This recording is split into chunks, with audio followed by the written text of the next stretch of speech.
Ini tahapan pendaftaran KIP Kuliah di PTN, di PTS ataupun LLDikti. Jadi di regulasi kita di KIP Kuliah tahun 2021 sama KIP Kuliah tahun 2020 ya. Kita akan berikan kuota kepada LLDikti, nanti LLDikti yang akan mendistribusikan kuota kepada masing-masing PTS. PTS nanti akan menginformasikan kuota penerima KIP dan persyaratan penerimanya. Calon mahasiswa dapat mendaftar secara online ya melalui sistem KIP Kuliah. Pada pendaftaran ya, mahasiswa baru calon penerima mendaftarkan diri ke PTS dan mengajukan usulan sebagai calon penerima KIP Kuliah. Yang berikutnya adalah itu PTS akan melakukan seleksi ya, seleksi dan verifikasi sesuai dengan persyaratan di KIP Kuliah. Yang berikut nanti PTS akan calon yang sudah diseleksi oleh PTS, calon penerima itu yang memenuhi syarat diajukan oleh operator PTS ke sistem KIP Kuliah dan menjadikan usulan penerima oleh LLDikti. Jadi nanti akan calon penerima yang dari PTS itu akan diisukan ke sistem KIP Kuliah tapi melalui LLDikti. Yang berikutnya nanti setelah diusulkan oleh LLDikti, Puslapdik akan melakukan penetapan penerima setelah dilakukan validasi dan oleh Puslapdik. Ini pendaftaran di sistem KIP Kuliah ya, pendaftarannya melalui online ya di laman KIP Kuliah yaitu kipkuliah.kemendikbud.go.id. Sama dengan tahun sebelumnya laman yang kita gunakan untuk pendaftaran KIP Kuliah tahun 2021. Ini waktu pendaftaran KIP Kuliah itu sebutnya pendaftaran akun. KIP Kuliah itu kita buka sepanjang tahun dan kita tutup pada akhir Oktober. Jadi mulai pendaftaran akun, anak-anak kita sebetulnya sudah bisa melakukan pendaftaran akun ya, mulai Februari kemarin sampai pada tanggal 31 Oktober itu durasi pendaftaran akun di sistem KIP Kuliah. Ini tentunya akan disesuaikan dengan waktu ya pendaftaran di masing-masing perguruan tinggi tentunya.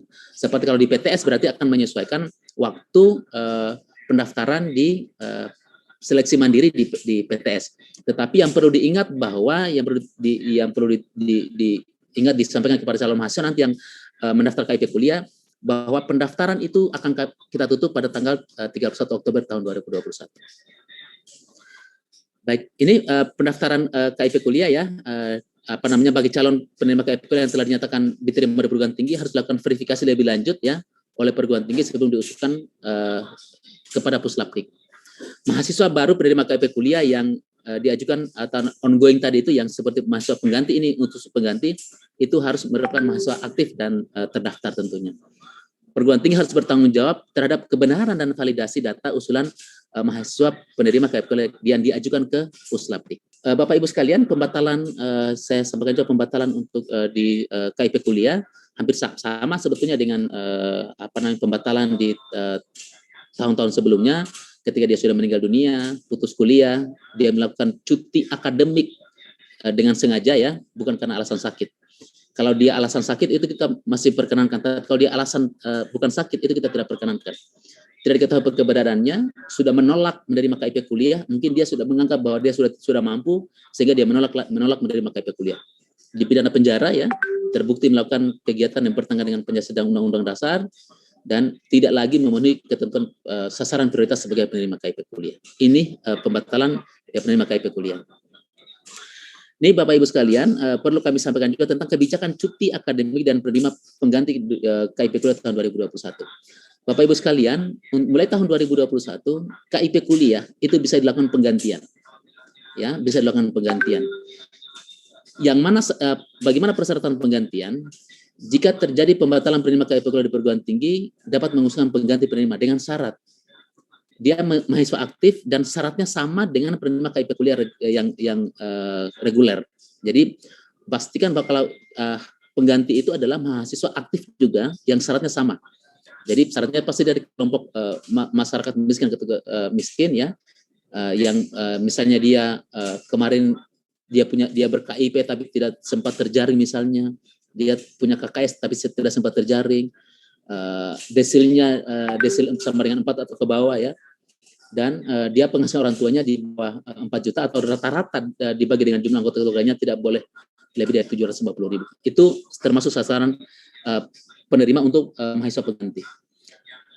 Mahasiswa pengganti itu sama semesternya pada semester yang sama dengan yang digantikan. Jadi kalau misalnya kemarin ada yang mengundurkan diri dan akan kita ganti pada semester 2 ini, berarti yang digantikan adalah anak semester 2. Tidak melebihi semester untuk di regulasi kita di petunjuk pelaksanaan itu mahasiswa pengganti itu maksimal pada semester 5. Jadi pada sekarang itu kalau ada di Bapak Ibu sekalian ada yang penerima yang tahun 2020 kemarin yang akan kita gantikan, itu berarti dia untuk KIP kuliah anak semester 2, kalau yang bidik misi berarti dia di semester 4. Maksimal dia di semester 5. Kalau sekarang karena dia sekarang genap berarti hanya diperkenankan anak pada semester 2 dan semester 4. Ya. Itu pada S1 atau pada jenjang diploma 3 itu maksimal semester 3. Berarti anak diploma hanya diperkenankan untuk hanya semester 2 untuk penggantian di tahun 2020 yang saat ini. Perguruan tinggi harus membuat berita acara penggantian dan surat penetapan pengganti penerima KIP kuliah yang ditandatangani oleh pimpinan perguruan tinggi. Jadi nanti dibuatkan surat pernyataan berita acara surat penggantian ya dan SK penggantian sebagai penerima KIP kuliah yang ditandatangani oleh pimpinan perguruan tinggi. Seperti yang saya sampaikan tadi itu adalah cuti yang diperbolehkan dalam KIP kuliah hanya karena persoalan sakit. Sehingga cuti, kalau dia cuti, dia pendidikan tetap kita bayarkan, tapi biaya hidupnya tidak. Cuti, anak penerima KIP kuliah kalau dia melakukan cuti karena sakit, tidak akan menambah durasi pemberian bantuan KIP kuliah atau beasiswanya. Cuti hanya bisa diperkenankan itu maksimal 2 semester Bapak Ibu sekalian. Ini tentang kebijakan cuti dan penerima pengganti KIP kuliah tahun 2021.